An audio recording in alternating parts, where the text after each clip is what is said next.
Post गरेको भिडियोमा एकदमै कम भ्युज आउने साथीहरूले एकपटक एउटा नयाँ फिचर आएको छ टिकटकको, जसको नाम हो क्लियरनेस। तपाईले यो फिचरबाट भिडियो बनाएर पोस्ट गर्नुस् है। यो फिचरबाट भिडियो पोस्ट गर्नेहरूको भिडियो पनि एकदम राम्रो भ्युज आएको मैले देखेको छु। तपाईले पनि एकपटक यसलाई अजमाएर हेर्नुहोस्, मूल्याङ्कन गर्नुहोस् है त। कसरी हो यही सिकाएको छु, त्यसरी अब बनाउनुहोस् है।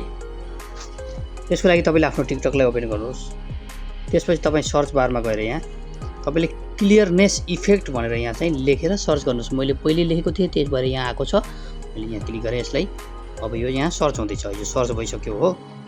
अब तपाईले के गर्ने भन्दाखेरि यहाँ छ यो रातो क्यामेरा छ नि यहाँ तलको, यसलाई तपाईले यहाँ क्लिक गर्ने। यसलाई क्लिक गर्नुहोस्।